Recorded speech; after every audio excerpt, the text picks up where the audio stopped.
her. Meanwhile, further west in the forest were two young men traveling east. One man, whom was the vassal to the other, was a young monk named Moroku. He wore purple monk robes, carried a staff, and had violet eyes, black hair that was in a short ponytail, and wore sandals on his feet. The master of the two was INUYASHA. Lord INUYASHA was a very handsome young man. Well, half-man. He was a half-demon, born of the great dog demon Toga and his second wife, Lady Izaioi. His father's first wife died giving birth to Sesshomaru, INUYASHA's half-older brother, and current lord of their father's demon castle in the western lands, since he was the oldest. INUYASHA had long white hair like his late father, as well as golden eyes, claws on his hands, and a great sense of smell, and like his human mother, he had fair skin and a soft smile, whenever he cared to show it, that is. And his final feature was one all his own. On his head were a pair of white triangle dog ears. He wore a red kimono robe and matching pants, and he was barefoot. "Moroku, hurry your ass up! We're getting close, I can feel it!" the dog-eared lord demanded, as he took out his sword from its sheath, making it transform into a large fang-shaped blade. "Dad Saiga!" he shouted as he cut down a few trees using his sword. "INUYASHA, calm yourself. We've been traveling for 5 days in search of the sun relic. Are you certain we should just not give up and look for another solution?" Moroku asked calmly.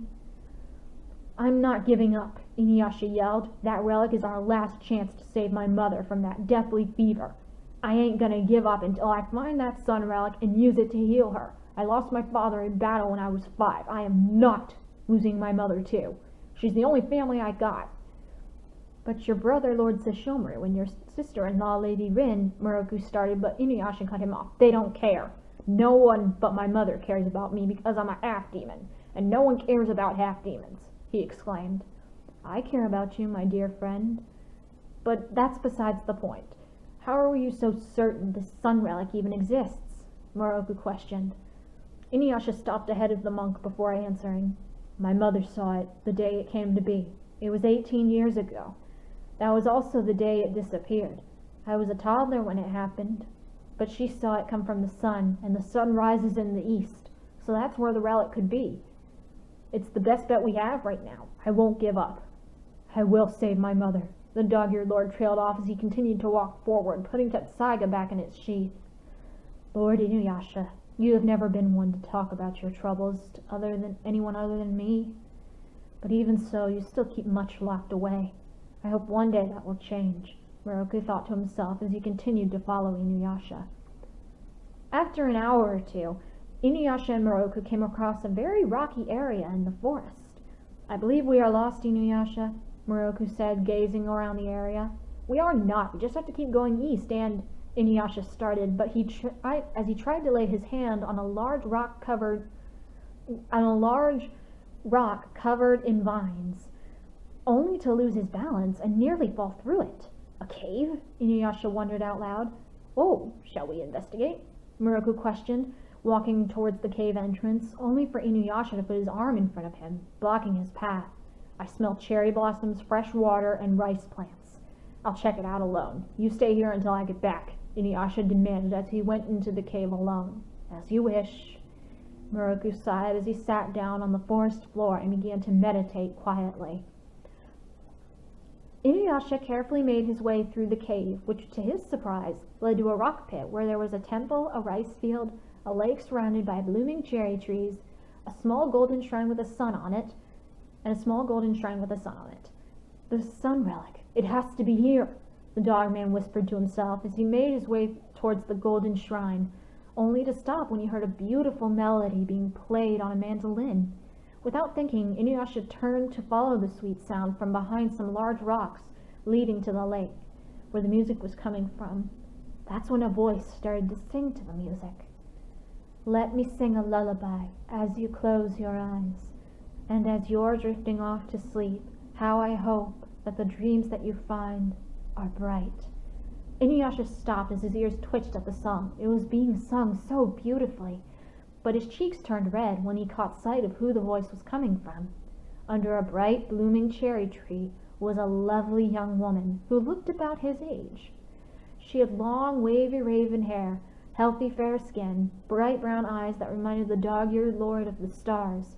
She was barefoot, and she wore a beautiful bright yellow kimono covered in pink cherry blossoms to match the blooming ones on the trees, and she was playing a wooden mandolin. "She's beautiful," INUYASHA said to himself as he continued to listen to the song. The young woman was singing. "Love, can we meet again soon in the bluest of skies, where tomorrow waits for you and I. So hold me tight one more time, but don't kiss me goodbye, because I know that I'll see you on the other side.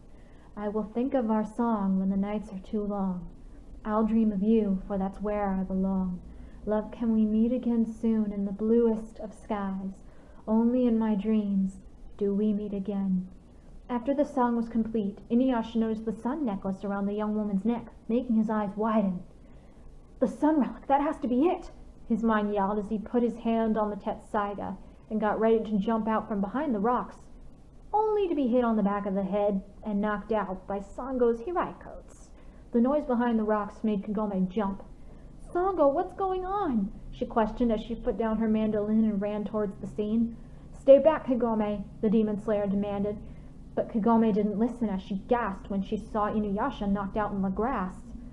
"Sango, what did you do to this poor man?" the Miko exclaimed as she kneeled down to nurse the very large bump on the half-demon's head, ignoring Sango's demands to stay away. What's going on over there?" Shippo questioned as he was on Kilala's back while the Neko flew over to the two women and the knocked-out half-demon. "Kilala, Shippo, get Kagome inside so I can deal with this trespasser," Sango ordered as she raised her weapon again, only to have Kagome jump between her and INUYASHA.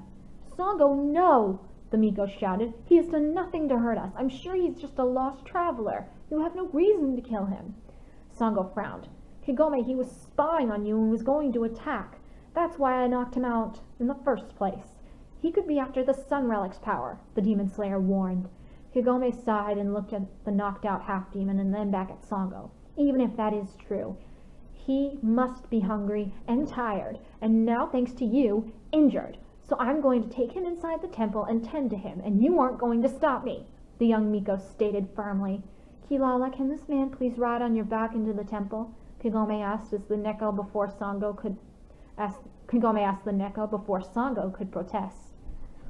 Kilala sniffed INUYASHA and then gave Kagome a nod, making the Miko smile brightly. "Thank you. Shippo, I'm going to need your help getting him onto Kilala's back," Kagome requested as she pulled one of INUYASHA's arms around her shoulder so she could get him off the ground. "Okay," Shippo chirped as he began to pull INUYASHA onto Kilala. What happened?" INUYASHA stuttered as he started to come to, only to be knocked out yet again by Sango's weapon. "Sango!" Kagome shot, scowling at the Demon Slayer who was frowning at an unconscious INUYASHA. "What?" she questioned, making Kagome sigh heavily as she and Shippo got the half-demon onto Kilala's back.